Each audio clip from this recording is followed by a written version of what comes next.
안녕하세요. 저는 서울에 사는 30 초중반인 여성입니다. 얼마 전에 동네 미용실에 머리하러 갔는데 옆 사람들이 유튜브에서 들은 사연 이야기를 하더라고요. 다들 재밌게 듣는다고 하길래 저도 속으로 그게 뭔가 궁금했어요. 한번 찾아서 들어보니 저랑 엇비슷한 사연도 있더라고요. 그래서 저 또한 용기 내어 이렇게 사연 보내게 됐습니다. 지우고 싶었던 기억들을 이곳에 털어놓으면 비로소 새 삶을 살 수 있을 것 같기도 해서요. 그럼 조금은 긴 제 사연 같이 들어주시겠어요? 어렸을 때부터 엄마께서는 제게 늘 말씀하셨습니다. 살면서 없어 보이는 건 절대 안 된다고요. 소희야, 어디 가서 절대 남들이 우습게 보게끔 행동하면 안 돼. 알겠지? 차림새도 그렇고 말이야. 행동거지랑 겉모습이 없어 보이면 널 만만하게 보기 마련이거든. 그렇다고 너무 있어 보여도 안 돼. 그럼 이상한 똥파리 같은 것들이 항상 꼬인단다. 엄마, 도대체 그게 무슨 말이야? 뭐든 적당히 말이야. 적당히가 딱이야. 궁상 떨지 말고 그렇다고 자랑질 하지도 말고. 알겠니? 어렸을 때는 엄마 말이 이해가 잘 안 갔어요. 없어 보이면 안 되는데 또 너무 있어 보여도 안 된다는 말씀이 제겐 너무 어려웠죠. 하지만 살아보니 엄마 말씀이 뭔지 이해가 갔어요. 조금 후줄근하게 백화점에 가면 명품 매장에서 무시들 한다잖아요. 밥 먹으러 식당만 가도 조금 편한 옷차림보다 차려입은 쪽이 더 대접받더라고요. 기분 탓일 수도 있지만 그런 일들 살면서 몇 번 겪다 보니요. 자연스레 겉모습을 신경 쓰게 됐습니다.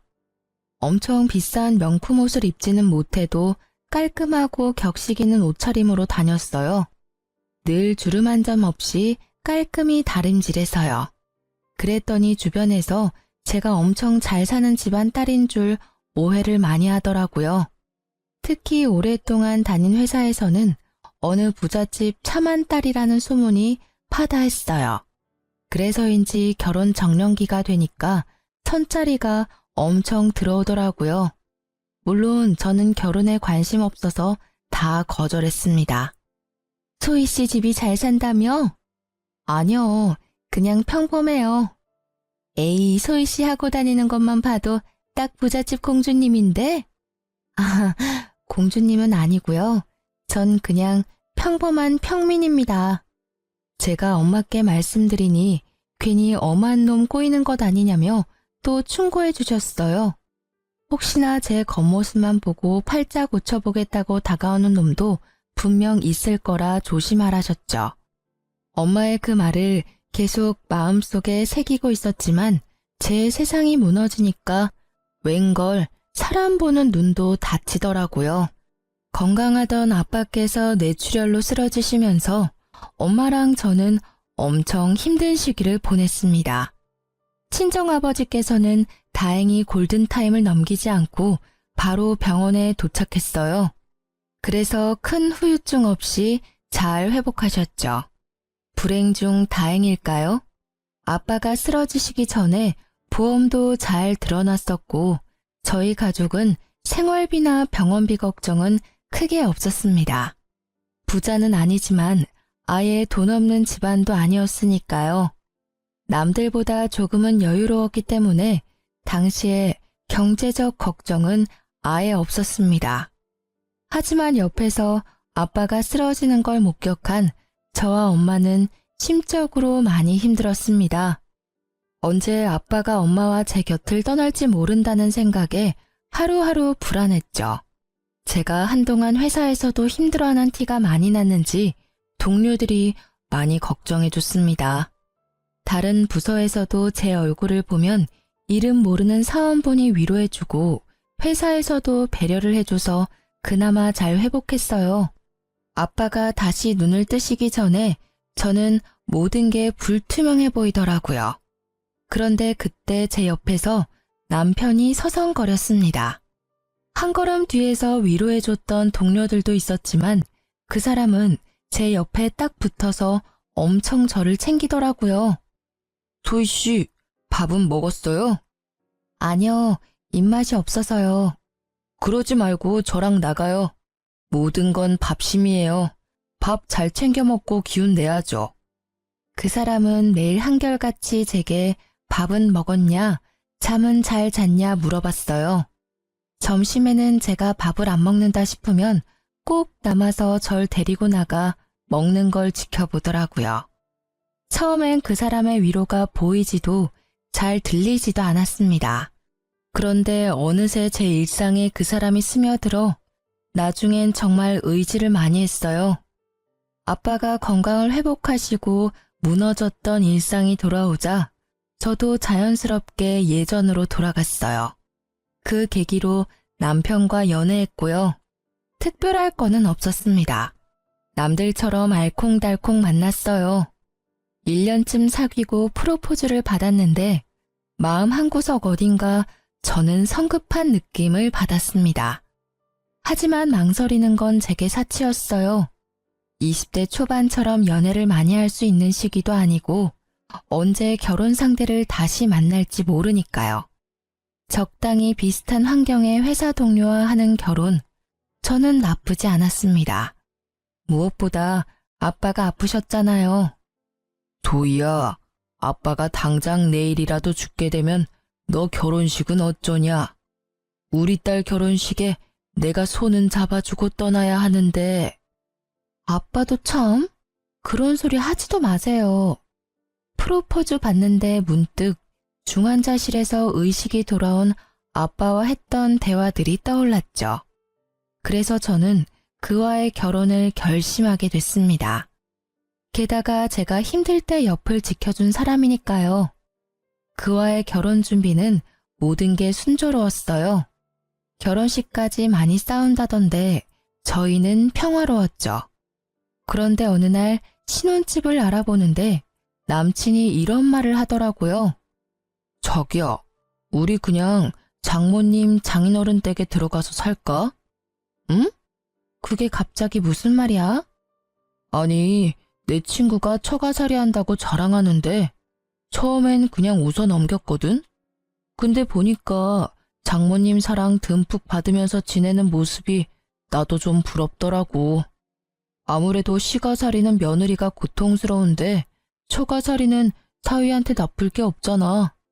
난 우리 둘 다 행복한 결혼 생활 하고 싶거든. 자기 생각 좀 의외다. 난 시댁살이든 처가살이든 둘 다 별로야. 각자 다 커서 결혼했는데 다시 부모님 집으로 들어가는 건 좀 아닌 듯해. 게다가 우린 나이도 있잖아.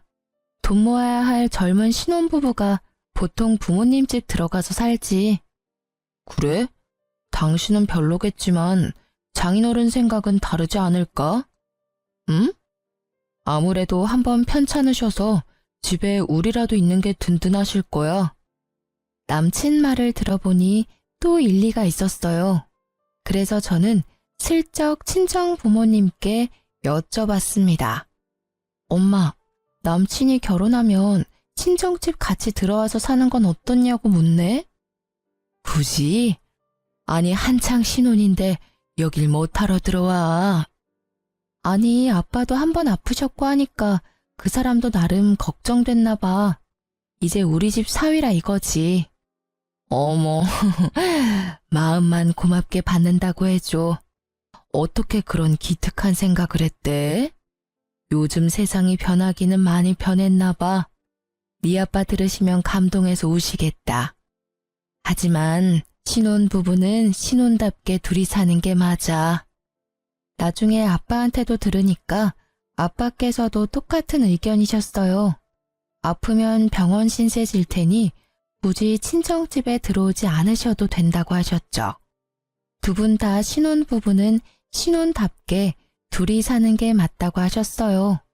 그러니까 남친은 못내 아쉬워하더라고요. 처음엔 그 사람이 효심이 가득해 그런 줄 알았어요. 왜 그렇게 그는 아쉬워했는지는 결혼식 후에 점점 깨닫게 됐습니다. 드디어 우리가 결혼식을 끝내다니. 자기야, 아니, 여보, 고생했어. 자기도 고생했어. 우리가 드디어 진짜 부부가 됐네. 결혼식도 문제없이 다 끝내서 다행이야. 아, 후련하다. 근데 당신 어제 잠 얼마 못 자서 피곤하지? 비행기 안에서 자야지. 피곤하지. 나보다 잠 못 잔 건 당신이잖아.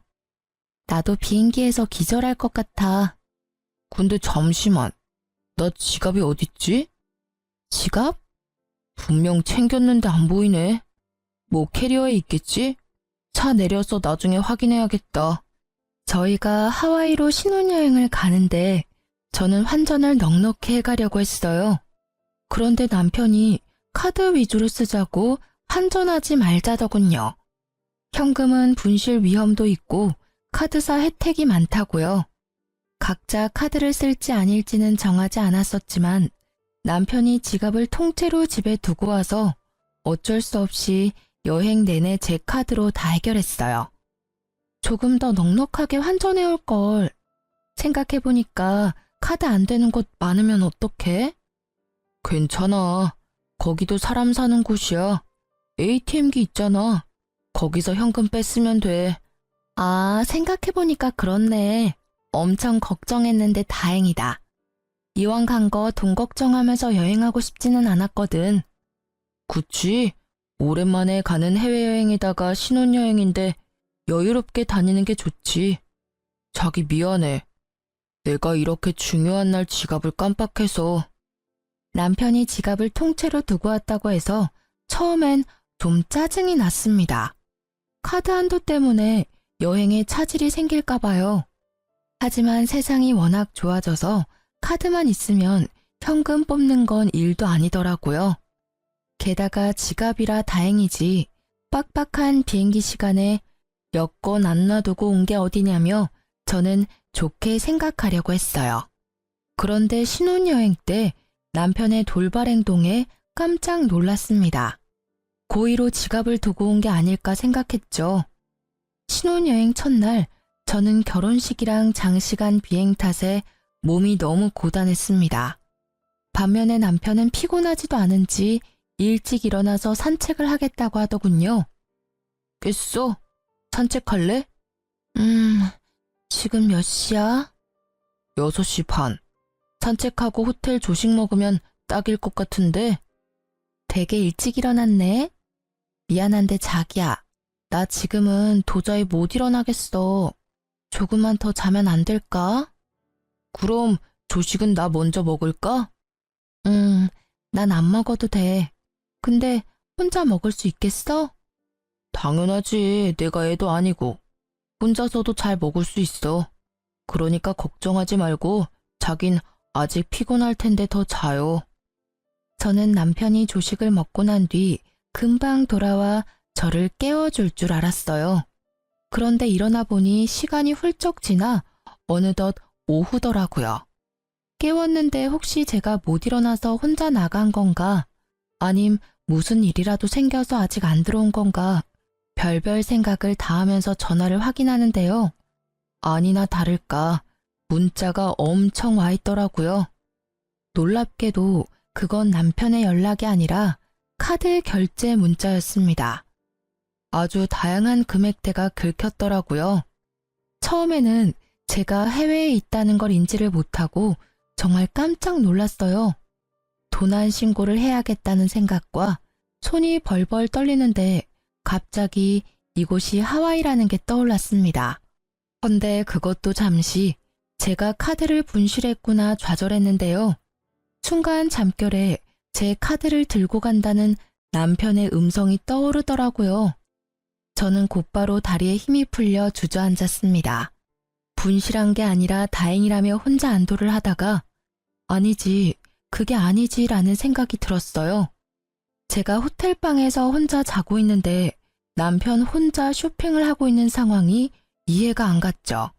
그것도 제 카드를 말도 없이 엄청 긁었으니까요. 그 생각이 들자마자 남편에게 전화를 걸었는데 전화를 안 받더라고요. 연락이 계속 안 되니까 남편이 카드를 잃어버렸다는 결론으로 도달했어요. 여보세요? 아니, 제가 신혼여행을 해외로 왔는데요. 카드를 분실한 것 같아서요. 놀라서 부랴부랴 카드 분실 신고를 하고 있는데 눈물이 나더라고요. 그땐 정말 놀라서 카드를 정지시키고 곧바로 연락 안 되는 남편도 실종 신고를 하려고 했어요. 다행히 카드 고객센터와 통화하는 중에 남편은 무사히 호텔방으로 돌아왔습니다.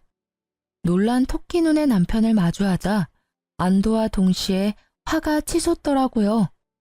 뭐야 당신? 지금까지 뭐 했어? 내가 얼마나 놀란 줄 알아? 여보, 왜 울고 있어? 나 쇼핑하고 왔는데. 말도 없이 혼자 쇼핑하고 온 거야? 너 피곤하대서 혼자 다녀왔지. 그건 새벽이었고 오전에 나 깨울 생각은 안 들었어. 지금 오후 2시가 훌쩍 넘었어. 시간이 벌써 이렇게 됐다고? 아, 내가 미안해. 정신없이 돌아다니다 보니까 미처 몰랐다. 근데 당신도 너무하다. 내가 못 깨웠어도 혼자 일어나면 되잖아. 애야? 뭐? 그렇잖아. 내가 몇 시에 돌아올 줄도 모르는데 알람이라도 맞춰놓고 잤어야지. 당신 도대체 몇 시에 일어난 거야? 내가 그럴 정신이 있었어? 밤 늦게 도착해서 기절했잖아. 나 6시에 일어났을 때도 비몽사몽이었어. 그리고 상식적으로 난 당신이 아침 먹고 산책만 하고 돌아올 줄 알았어.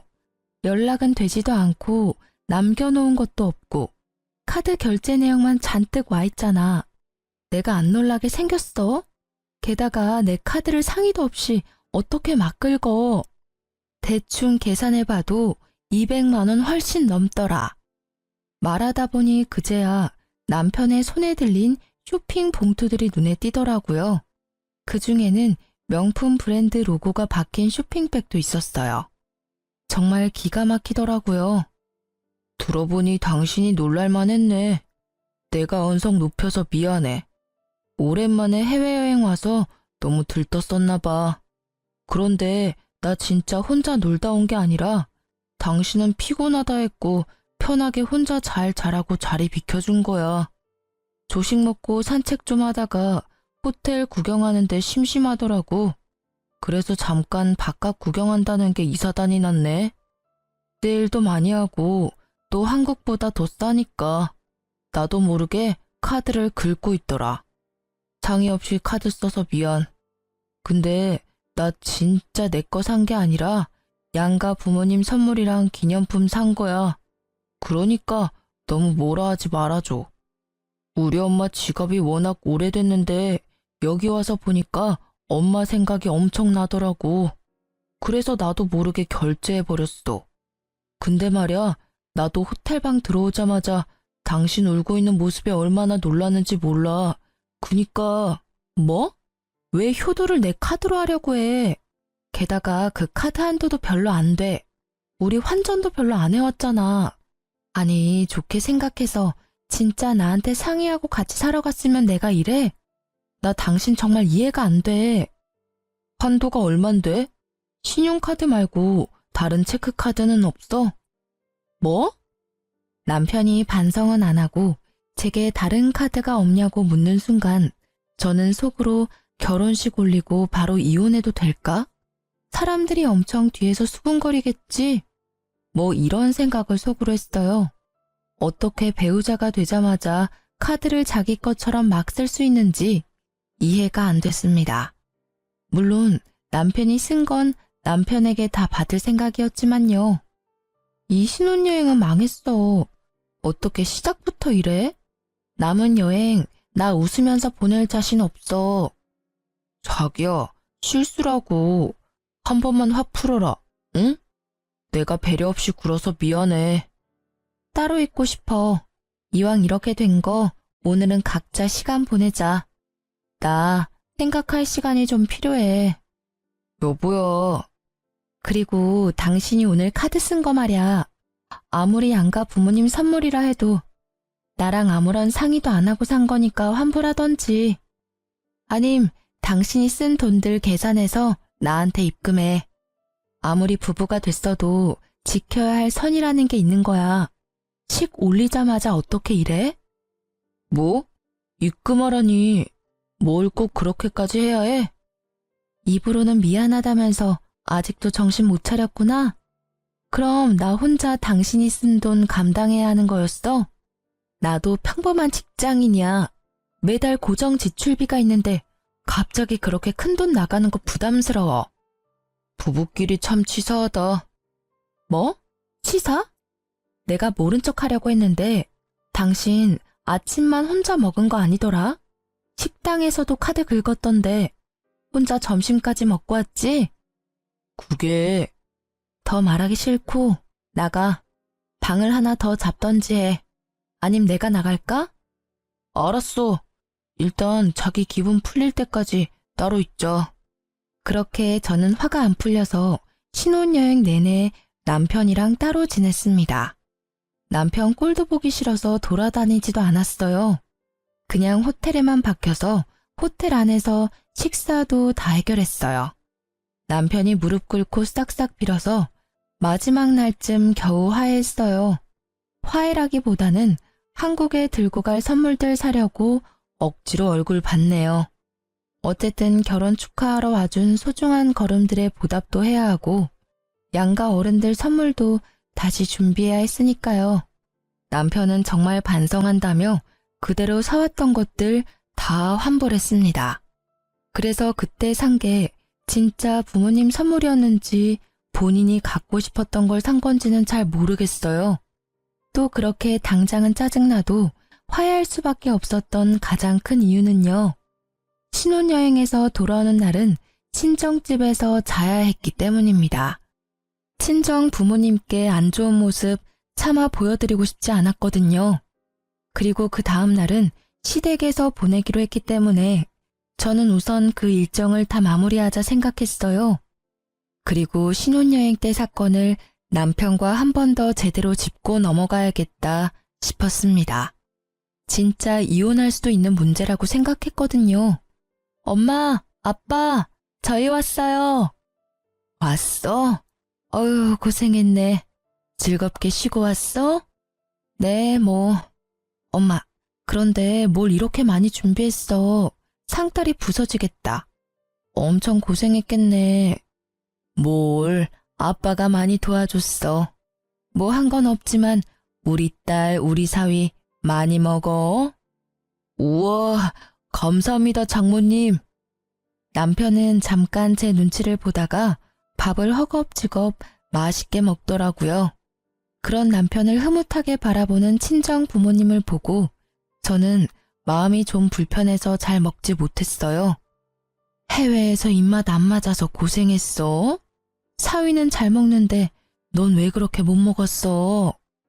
미안해, 엄마. 힘들게 준비하셨는데. 딸이 많이 못 먹어서 속상했구나. 아니, 비행기를 오래 타고 와서 그런가 입맛이 없었어. 속이 부대끼더라고. 약 줄까? 아니, 그 정도는 아니야, 엄마.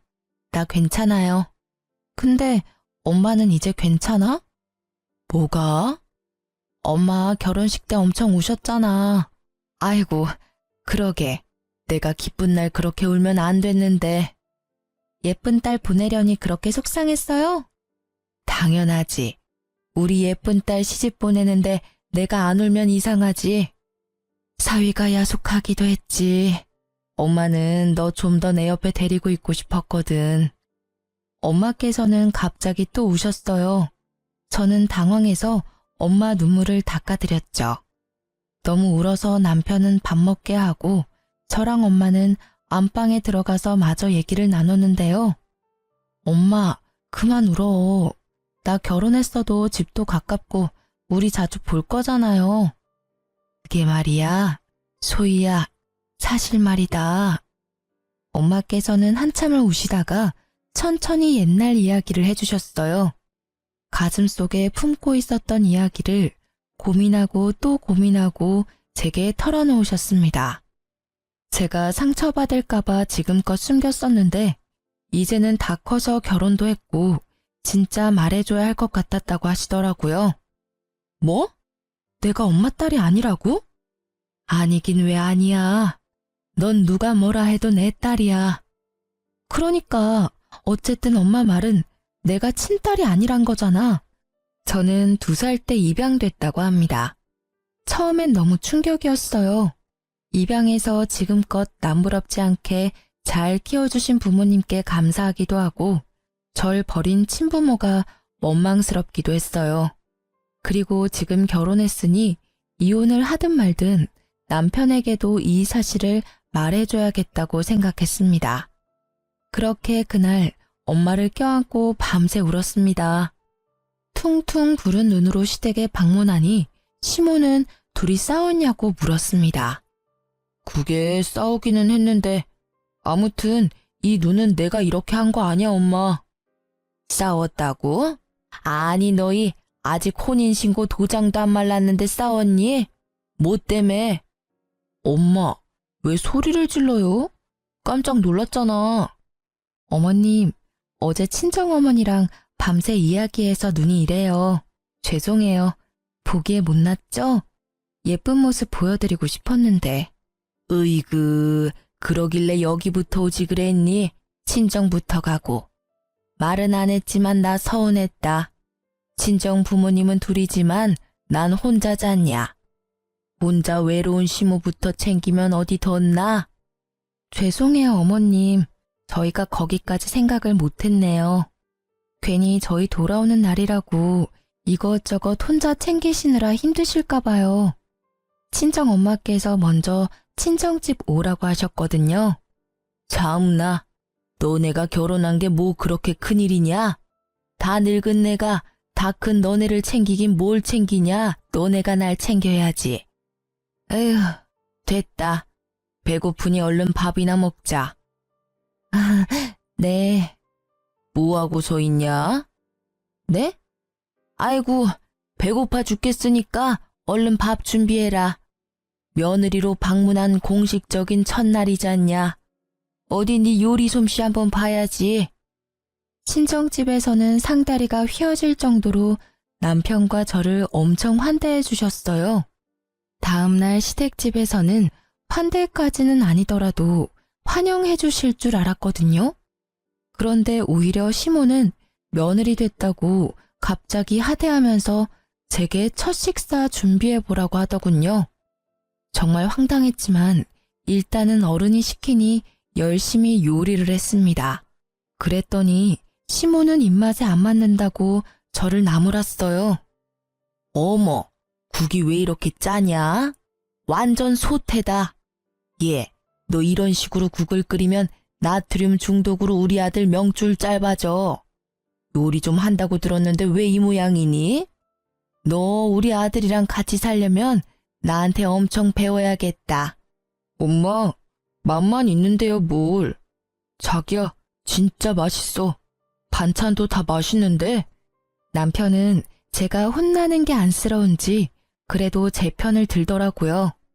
저는 밤이 되어서야 시모의 구박에서 벗어날 수 있었습니다. 요리부터 설거지까지 전부 제게 테스트한다며 절 다 시켰거든요. 어머님, 좀 너무하신 거 아니야? 다짜고짜 여독 풀지도 못한 며느리한테 요리시키셔서 첫날이라 그러시는 거겠지 하고 참았어. 근데 설거지까지 다 나 시키고 자기는 도와주지도 않고. 여독은 친정에서 충분히 풀지 않았어. 당신 남편한테 시어머니 흉보는 건 좀 깬다. 그것도 뒤에서 몰래 말이야. 우리 엄마 아시면 얼마나 충격이시겠어? 입장 바꿔서 내가 장인 장모님 흉보면 좋아? 난 뒷땅 까는 사람 딱 질색이야. 그렇게 안 봤는데 당신 좀 실망이야? 뭐라고? 미안한데 이건 뒤에서 흉보는 게 아니라 당신한테 대놓고 흉보는 거야. 아니, 당신이야말로 입장 바꿔서 생각해봐. 우리 엄마 아빠가 어제 당신한테 사위된 지 첫날이니 요리하고 설거지 해보게 하면 기분 좋아? 그런 취급 받으면 좋겠냐고. 뭔 소리야. 남자랑 여자는 다르지. 뭐가 다른데? 우리 엄마 아빠께서는 당신 귀한 손님 대접해줬는데 난 왜 여기서 찬밥 신세야. 시댁에서 큰 소리 내며 싸울 수는 없으니 남편은 집 가서 다시 이야기하자며 자리를 피했어요. 저는 여러모로 신혼여행 때부터 받은 스트레스에 몸도 마음도 지친 상태였습니다. 게다가 풀리지 않은 여독과 종일 심호에게 시달려 피곤이 몰려오더군요. 잠깐 눈을 붙인다는 게 아예 잠들어 버렸죠. 그런데 깨어보니 또 남편은 제 곁에 없었습니다. 화가 나서 다른 방에서 자나 싶었죠. 물을 마시러 나왔는데 시모랑 남편이 마당에 있더라고요. 저랑 엄마가 둘만의 시간이 필요했던 것처럼 두 모자도 할 말이 있겠지 싶었어요. 그런데 창문 방충망 사이로 들려오는 제 이름에 저도 모르게 귀를 쫑긋했습니다. 가까이 가니 시모랑 남편은 소주를 마시고 있었어요. 자기 예뻐하는 모습이 안 보이는데 제가 쉽게 넘어오겠어? 엄마라도 먼저 좀 잘해줘야지. 안 그래도 신혼여행 때 대판 싸웠는데 엄마까지 그러니까 섭섭하다고 난리잖아. 아이고, 그게 마음처럼 쉽게 되는 줄 아냐? 소위 제가 예쁜 구석이 있어야 예뻐하지. 저는 그 대화에 온몸이 굳었지만 딱 한 군데 손가락은 잘 움직이더라고요. 혹시라도 놓칠세라 곧바로 동영상을 촬영했습니다.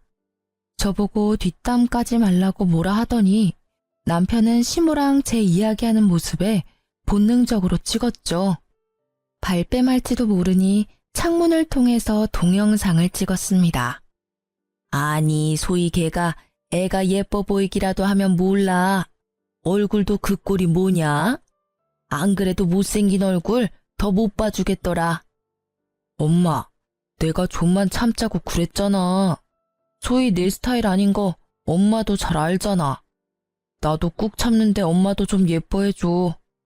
장인어른 몇 년 전에 뇌출혈 수술했었으니까 분명 오래 못 살 거라 몇 번 말해? 금방이야. 지금 정정해 보여도 2차 뇌출혈 소리 소문 없이 금방 또 온단 말이야. 그럼 그 재산 다 우리 거라고. 그니까 며느리한테 잘해줘. 히히히, 그래. 그 사돈 양반 언제 갈지는 몰라도 고시겠지 아마? 그래, 내가 그것만 믿고 결혼시켰지. 깜빡했다. 소위 저기 집애가 뭐 볼 건 없어도 집안 하나는 좋아 보이니 내일부터는 정말 마음 다 잡고 잘해줘야겠다. 그래 엄마, 난 소희가 아니라 저 집안 재산이랑 결혼한 거야. 그것만 생각하자. 아, 근데 생각할수록 저거 열받네. 집도 잘 살면서 신혼여행 가서 내 돈까지 쓰게 하더라고. 너가 잘 몰라서 그래. 원래 잘 사는 집안일수록 그런 거 칼같이 지키는 거야. 그래? 어떻게 카드 받아내지? 결혼한다고 끌어모았어서 이제 우리 알거지잖아. 너야말로 성급하다 이놈아. 살살 구슬려야지. 그런가?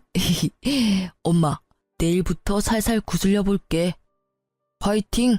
짠합시다 어머니. 이 지긋지긋한 월세집에서 벗어나기 위하여. 알고 보니 이 넓은 시댁 단독주택도 월세였더라고요. 저는 남편과 시모의 대화에 참을 수 없는 분노가 차올랐어요. 어떻게 저와 제 부모님을 두고 그런 생각을 했는지 치가 떨렸습니다. 남편은 회사에 놔두는 소문을 듣고 제가 잘 사는 집안 딸인 걸 알고 접근한 거였죠. 참 허망했습니다. 저는 속이 뒤집어졌지만 곧바로 티내지 않았습니다. 못된 모자 참교육은 시켜줘야 했으니까요. 이혼은 정해진 결론이고 못된 아들 의견에 동조한 시모부터 복수하기로 생각했어요. 저는 매일 점심시간마다 시댁에 놀러 갔습니다. 회사랑 가까웠거든요. 이미 남편과 시댁의 재정 상태는 알았고 뜯어먹을 건 없고 밥이라도 얻어먹어야지 싶었어요. 시모는 처음에는 저를 반겼어요. 어머님, 저 어머님 손맛 배우려고 왔어요. 근데 어쩌죠? 회사 점심시간에 온 거라 바빠서 요리는 못 배울 것 같은데. 어머, 네가 요리를 못하러 배워. 내 말을 아직도 담아뒀어? 내가 해줄 테니까 넌 걱정하지를 마. 어머님, 그럼 저 갈비찜 먹고 싶은데 내일 또 와도 돼요? 응? 갈비찜? 아, 내일 또 온다고? 아, 그래. 내가 다 해놓으마. 먹고 싶은 거 미리 말하기만 해. 큰 소리 뻥뻥 치던 시모에게 저는 매일 먹고 싶은 걸 말했죠. 어머님, 전복회가 너무 먹고 싶어요. 아침부터 시모에게 연락해 놓으면 시모는 열심히 장봐서 점심을 제게 대접하더군요. 그리고 남편에게 마음에도 없는 시모 칭찬과 자랑을 했어요. 여보, 어머님이 날 정말 끔찍하게 아끼셔. 나 친구들한테 계속 자랑하잖아. 오늘은 전복회까지 직접 떠주셨다니까. 그래? 전복회? 맛있었겠다. 난 왜 안 불렀어? 에이, 나랑 친해지셔야 하는데 당신이 왜 껴? 그렇지. 얼른 둘이 친해져야 좋지. 응, 저번에 뭣도 모르고 서운하다고 해서 미안해. 어머님 진짜 좋으신 분 같아. 그치? 사람 겪어봐야 알잖아. 우리 엄마랑 너도 분명 서로 잘 알게 되면 잘 맞을 거라 나도 생각했어. 근데 엄마 용돈 좀 드리는 게 어때? 매일 가서 먹으면 엄마 좀 부담스러우시겠다. 응? 아니지. 어머님 그럼 부담스러워서 나 밥 못 먹이셔. 용돈은 다음에 챙겨드릴 거야. 그래? 떨떠름한 남편의 대답에 저는 속으로 비웃었죠. 그리고 제가 용돈도 안 주고 점심시간마다 낼름 밥만 먹고 가니 이제 시모는 아예 냉장고를 이제 비워놓고 기다렸습니다. 어머님, 냉장고가 텅텅 비었네요. 어쩌지? 내가 장 보러 갈 시간이 없어서 못 봤네. 괜찮아요. 오늘 해물찜이 너무 먹고 싶은데 어머님 힘들까봐 제가 오는 길에 배달 주문해놨어요. 잘했죠? 해물찜? 내가 좋아하는 거 어떻게 알고. 아유, 고맙다. 배달 왔습니다. 네. 헉, 어머님. 응? 어쩌죠? 제가 회사에 지갑을 두고 와서요. 결제 좀 부탁드려요. 그래, 뭐 내가 일단 결제하마. 얼마죠? 네, 59,000원입니다. 거참 되게 비싸네. 그렇게 냉장고를 비워둔 시모를 위해 저는 매일 점심을 미리 주문해서 갔어요.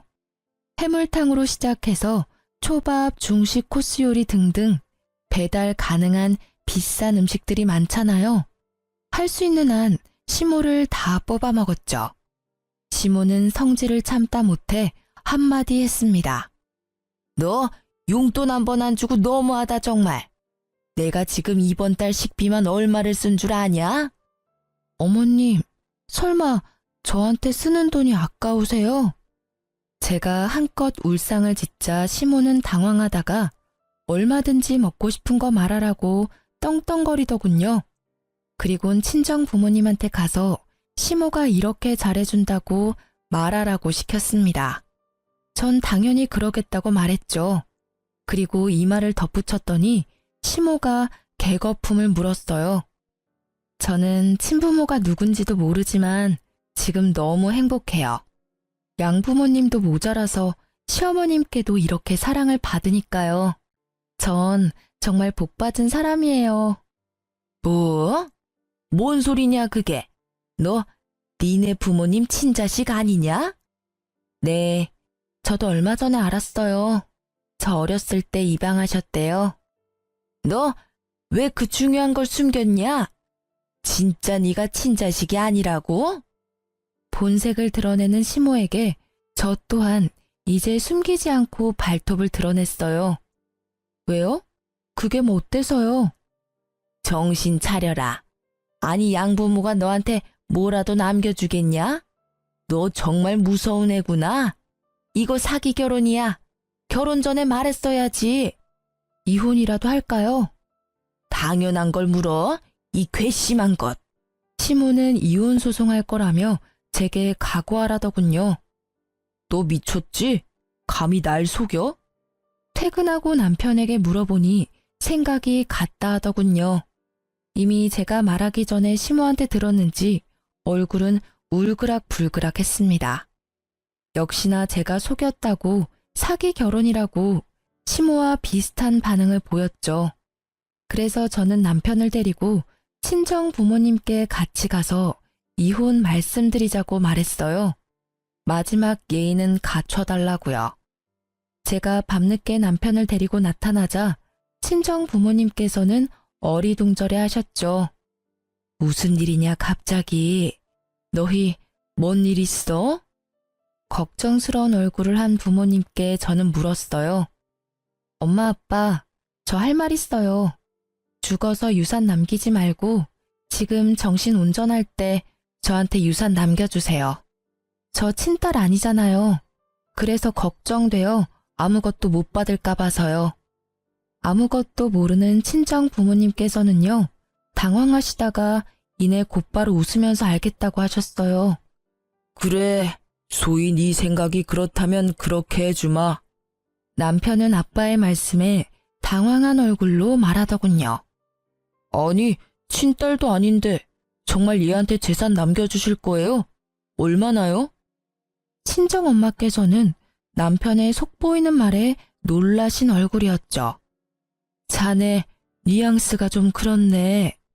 우리가 소희한테 재산 주는 건 당연한 거 아니겠나. 우리 마음으로 낳은 딸인데 누가 뭐라 해도 소희는 내 딸이야.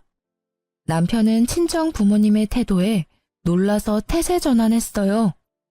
여보, 정말 감동이다. 장모님, 장인어른, 그동안 우리 소희 이렇게 예쁘게 키워주셔서 감사합니다. 앞으로는 제가 소희 지키겠습니다. 웃겨? 네가 뭔데 날 지켜? 난 내가 지켜. 엄마 아버지, 저 재산 필요 없어요. 아까 한 말은 진짜 재산 받으려고 한 말 아니에요. 저 멀쩡한 직업도 있고 모아둔 돈도 충분해요. 지금까지 키워주신 것도 너무 감사하니까 절대 저한테 유산 남기지 마세요. 그게 뭔 말이야 여보. 받을 건 받아야지. 그래, 너 받을 건 받아야지. 잘못했으면 벌은 달게 받아야지. 저는 친정 부모님께 시모와 남편 동영상을 틀어서 보여드렸어요. 남편 놈은 자기 목소리와 자기 엄마 목소리가 흘러나오자 무릎부터 꿇더라고요. 사실 제가 혹시 몰라 2시간 전에 친정아빠한테 충격받지 마시라고 미리 귀뜸해 드렸었습니다. 이렇게 할 건데 놀라지 마시라고요. 아버지께서는 기다렸다는 듯 남편의 뺨을 날렸어요. 감히 내 귀한 딸에게 상처를 입혀? 잘못했습니다. 그런 의도로 한 말 전혀 아니에요. 나 자네한테 단 한 푼도 안 줄 거야. 쉽게 안 죽어. 죽더라도 이혼하는 거 다 보고 죽을 테니 걱정 말게. 엄마께서는 손에 집히는 대로 남편에게 물건을 던지셨어요. 당장 나가. 내 집에서 당장 꺼져. 소송을 해서라도 이 부분 바로 잡을 거야. 네 놈, 네 엄마, 내가 가만 안 둬. 그렇게 남편 놈은 쫓겨나고요. 아빠와 저는 엄마를 달래드렸어요. 시모는 얻어맞고 남편을 보고 또 불이 나게 다시 남편의 손을 끌고 친정집으로 달려왔죠. 아이고, 사돈어른 잘못했습니다.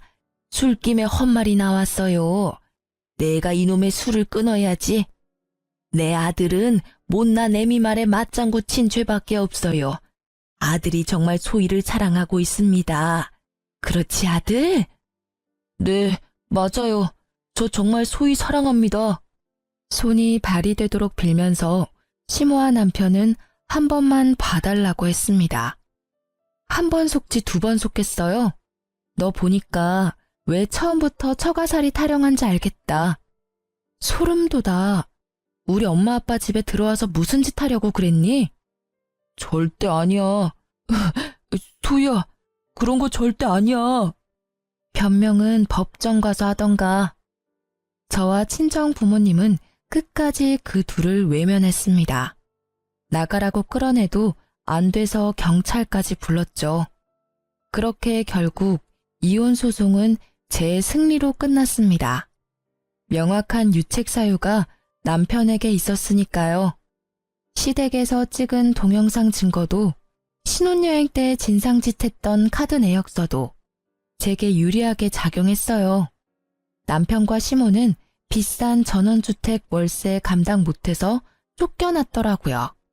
부동산 직원한테 들어보니 원래부터 두 모자는 원룸에서 살았다고 합니다. 저랑 결혼하려고 전원주택에 무리하게 들어가선 단기 월세살이를 한 거죠. 전 남편과 이혼 소송 중에 회사에서 마주치는 게 너무 싫었는데요.